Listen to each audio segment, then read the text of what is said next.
मैं हूं आपका मेजबान सलीम मुबारक। आप अक्सर सुनते आए होंगे कि इक़्तिदार में बैठा हुआ लीडर कौम के इतने करोड़ खा गया, फलां ऑफिसर फलां ठेकेदार इतने रुपए का चूना लगा दिया। लेकिन आपने कभी ये सुना है क्या, आपने कभी ये सोचा है कि पाकिस्तान में एक ऐसा वजीर आजम भी रहा है जो उस वक्त अरबपति था जब खाल खाल लोग ही अमीर थे, और साबिक वजीर आजम ने पाकिस्तान की मोहब्बत में उस वक्त के हिंदुस्तान में मौजूद अपनी और अपने आबाओ अजदाद की अरबों रुपए की जायदादें छोड़ दी और पाकिस्तान आकर एक रुपए का क्लेम भी दाखिल नहीं किया। हालांकि उस वक्त उस दौर में भी बहुत सारे लोगों ने उन जायदादों का क्लेम किया जो वो हिंदुस्तान में छोड़ आए थे। आपको आज उस वजीर आजम की फैमिली की कहानी सुनाते हैं जिसने पाकिस्तान की मोहब्बत में अरबों रुपए छोड़ दिए, और आज उसकी फैमिली का एक शख्स उस वजीर आजम साबिक वजीर आजम का बेटा इलाज के लिए एक एक रुपए को तरस रहा है। उस साबिक वजीर आजम की बहू ने वजीर आला सिंध को एक खत लिखा है जिसमें उन्होंने बताया कि उनके खामन इंतहाई बीमार हैं, उनके हफ्ते में 3 बार डायलिसिस होते हैं, उनके डायलिसिस माहाना टेस्टों, अद्वियात, इंजेक्शंस और डॉक्टरों की फीस पर 1,75,000 रुपये माहाना खर्चा आता है, और उनकी 2 बेटियां मिलकर ये अखराजात बर्दाश्त करती हैं। लेकिन अब उनमें भी ये सख्त नहीं है कि वो अखराजात बर्दाश्त कर सकें, इसलिए उन्होंने हुकूमत से अपील की है कि उनके मेडिकल अखराजात का बंदोबस्त करे। शदीद अलील ये शख्स अपनी बीवी के घर में रहता है जो इस खातून को उसकी वालदा ने दिया था। जी, उस शख्स का नाम है अकबर अली खान।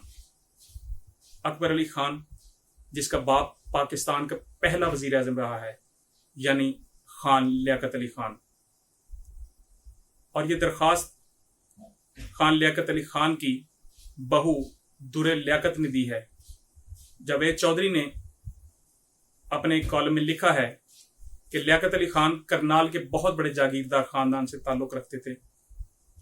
उनकी जागीर में रेलवे स्टेशन था और उनके खेत और बाग मीलों तक फैले थे। वो 1918 में ऑक्सफोर्ड यूनिवर्सिटी में पढ़े, वकालत शुरू की तो वह चंद बरसों में हिंदुस्तान के बड़े वकला में शुमार होने लगे। 1923 में सियासत में और 1926 में अंग्रेज दौर में यूपी असम्बली के रुकन मुंतखब हो गए। मुस्लिम लीग ज्वाइन की तो कायदे आजम के बाद हिंदुस्तान में मुसलमानों के सबसे बड़े लीडर बन गए। 1947 में पाकिस्तान आए तो अपनी सारी जमीन, जायदाद, रुपया, पैसा, हत्ता के कपड़े तक भारत छोड़ आए और कराची में जायदाद का किसी किस्म का क्लेम न किया। इस सरजमीन पर 1 इंच जमीन न ली। वो पाकिस्तान के पहले वजीर आजम थे। वो अगर चाहते तो आधा कराची, लाहौर और रावलपिंडी इनका होता। वो अगर दिल्ली और मुंबई के घरों का क्लेम ही ले लेते तो इनका खानदान आज अरबपति होता।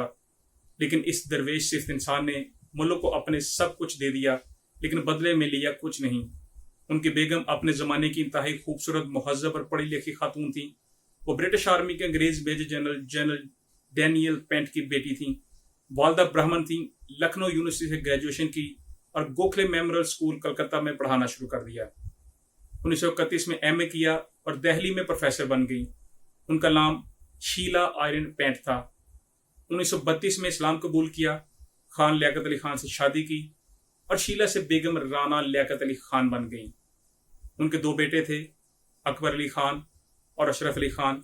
ये दोनों सादतमंद भी थे और इज्जतदार भी। लियाकत अली खान और राना लियाकत अली खान जवानी फरावानी में गुजार चुके थे। दुनिया जहां की नेमतें उनके आगे हाथ बांधे खड़ी रहती थी। लेकिन ये लोग जब पाकिस्तान आए तो ये खाली हाथ थे। कराची में खान लियाकत अली खान के नाम पर हजारों एकड़ पर लियाकतबाद का सेक्टर बना, लेकिन इसमें भी खान लियाकत अली खान ने 1 इंच जमीन नहीं ली। ये जब 16 अक्टूबर 1951 को रावलपिंडी में सैयद अकबर की गोली का निशाना बने और उनकी अचकन उतारी गई तो पता चला मुल्क के पहले वजीर आजम ने शेरवानी के नीचे कुर्ता भी नहीं पहना हुआ था। बुनियान थी और वो भी फटी हुई। घर में कपड़ों के सिर्फ 3 जोड़े और 2 जूते थे। अकाउंट में चंद 100 रुपए थे। बेगम और बच्चे वजीर आजम हाउस में रहते थे। नाज़मुद्दीन नए वजीर आजम बन गए। ये उस घर में आए तो पता चला लियाकत अली खान की फैमिली के लिए पूरे मुल्क में कोई घर मौजूद नहीं। सवाल उठा ये लोग कहाँ जाएंगे, लिहाजा ख्वाजा नाज़मुद्दीन ने बेगम राना लियाकत अली खान को हॉलैंड में सफीर बनाकर भेज दिया। बेगम राना हॉलैंड, फिर इटली और आखिर में ट्यूनिस में सफीर रहीं। ये वापस आई तो जुल्फ़िकार अली भुट्टो ने गवर्नर सिंध बना दिया। ये पाकिस्तान की पहली खातून चांसलर भी रही हैं। ये कराची यूनिवर्सिटी की चांसलर थी। आप अफवा से लेकर Pakistan national women guard Pakistan women reserve, Pakistan cottage industries, model colony ब्राय crafts, Gule Rana industrial centre, community centre या फिर फेडरेशन ऑफ यूनिवर्सिटी वेमेन और इंटरनेशनल वेमेन तक मुल्क में खवातीन का कोई इदारा देख लें, आपको खवातीन से मुतल्लिका हर बड़े इदारे के पीछे बेगम राना लियाकत अली खान मिलेंगी। ये जब हॉलैंड में सफ़ीर थी तो उनके बारे में एक वाक़या मशहूर हुआ। हॉलैंड की मलका जुलियाना जो उनके दोस्त बन गई, ये दोनों खवातीन उस वक्त पूरे यूरोप में मशहूर थीं। बेगम राना लियाकत अली खान ताश के खेल, ब्रिज की बहुत बड़ी एक्सपर्ट थीं। ये रोजाना मलका के साथ ब्रिज खेलती थीं। एक दिन मलका जुलियाना ने बेगम राना के साथ शर्त लगाई कि अगर तुम आज की बाजी जीत गई तो मैं तुम्हें अपना एक महल गिफ्ट कर दूंगी। बाजी शुरू हुई और बेगम राना लियाकत अली जीत गई। मलका ने अपना वादा पूरा किया और अपना एक महल राना लियाकत अली खान को दे दिया और बेगम साहिबा ने यह महल हुकूमत पाकिस्तान के लिए वक्फ कर दिया। आज भी हॉलैंड में पाकिस्तान का सफारत खाना उसी महल में कायम है। ये 1990 में कराची में फौत हुई और उन्हें मज़ार कायद पर खान लियाकत अली खान के पहलू में दफन कर दिया गया। लेकिन ये हो या लियाकत अली खान, वो अपनी औलाद के लिए कोई जमीन या जायदाद छोड़कर नहीं गई और आज उनके साहबजादे अकबर अली खान अपनी बेगम दुर्र लियाकत के घर में रहते हैं और उनकी हालत ये है कि उनकी बेगम अपने बीमार खावंद के लिए वजीर आला सिंध को खत लिखने पर मजबूर हो चुकी है। मुल्क के पहले वजीर आज़म के साहबजादे और बहू हर माह 1,75,000 रुपए अफोर्ड नहीं कर पा रही। ये खान लियाकत अली खान के मुल्क में अपने डायलिसिस का खर्चा पूरा नहीं कर सकते। ये मुल्क उन लोगों का था, ये वो लोग थे जो मीलों पर फैली जागीरें छोड़कर इस मुल्क में आए और फिर फटी हुई बनियान के साथ दफन हुए। ये मुल्क राजा साहब महमूदाबाद जैसे लोगों का मुल्क था। वो महमूदाबाद की रियासत के राजा थे। पूरी जिंदगी अपनी रकम से मुस्लिम लीग चलाई। पाकिस्तान बना तो कराची आ गए और हुकूमत से कोई घर, कारखाना और जमीन नहीं ली। मुल्क में जब सियासी अफरा तफरी फैली, मार्शल लॉ लगा, तो ये मायूस हो गए और चुपचाप उठे, बैग उठाया और लंदन जा बसे। राजा साहब महमूदाबाद का 1973 में लंदन में इंतकाल हुआ। वो इंतकाल से कब्र हल मिलने वाले से कहते थे, मैं पूरी जिंदगी जिन अंग्रेजों से लड़ता रहा, मुझे आखिर में उन्हीं अंग्रेजों के घर में पलाने न पड़ी और मैं आज उनकी मेहरबानी से अपना आखिरी वक्त इज्जत के साथ गुजार रहा हूं। ये क्यों है, हम लोग क्यों नाकाम हैं? एक तरफ तो पाकिस्तान में बेनजीर इनकम सपोर्ट प्रोग्राम चलाया जा रहा है जिसमें अरबों रुपए के फंड्स रखे गए हैं और दूसरी तरफ एक ऐसी फैमिली जिसने पाकिस्तान के लिए अरबों रुपए लुटाए, उस फैमिली का पता ही किसी को नहीं, गवर्नमेंट को पता ही नहीं, उनका कोई पुरसाने हाल ही नहीं। ऐसा नहीं है कि गवर्नमेंट के पास फंड्स नहीं है या गवर्नमेंट उनके लिए फंड्स अरेंज नहीं कर सकती। मसला सिर्फ ये है कि हम लोगों ने अभी तक वो सिस्टम ही इवॉल्व नहीं किया जहां पे पाकिस्तान के लिए कुर्बानियां देने वाले लोगों के फैमिलियों का ख्याल रखा जा सके। आज यहाँ पे bureaucrat, retired officers, politicians, retired जो मिनिस्टर्स हैं, उनके लिए तो pension and privileges and gratuity और बाकी चीजें मिलती होंगी।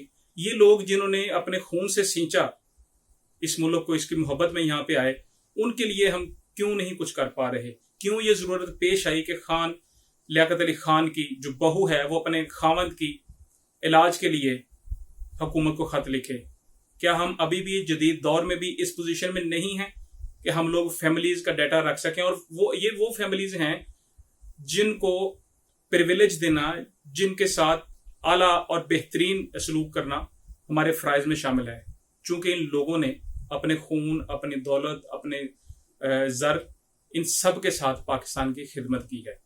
और अगर लियाकत अली खान ये सारा कुछ छोड़ के ना आते, मुल्क में वापस आके क्लेम कर देते, तो क्या आज इनका खानदान इसी तरीके से गुर्बत में रह रहा होता? नहीं, वो अभी भी जो मुल्क में बहुत सारे फ्रॉडिये हैं जो इस मुल्क को लूट के खा रहे हैं, वो उन जैसे लोगों की तरह जिंदगी गुजार रहे होते। लेकिन इन लोगों ने प्योर, साफ सुथरी जिंदगी गुजारी। इन लोगों ने मुल्क का नुकसान नहीं किया, इन लोगों ने अवाम का पैसा हड़प नहीं किया। मेरा ख्याल है शायद इसीलिए इन पर गौर नहीं किया जा रहा है। और जिन लोगों ने पैसा हड़प किया उन पर गौर भी किया गया और वो आराम से अपने घरों में भी बैठे हैं। स्टैब्लिश भी हो चुका है कि इन लोगों ने दो नंबरी की है और गवर्नमेंट के अदारे खुद ये मान चुके हैं इन लोगों ने दो नंबरी की है।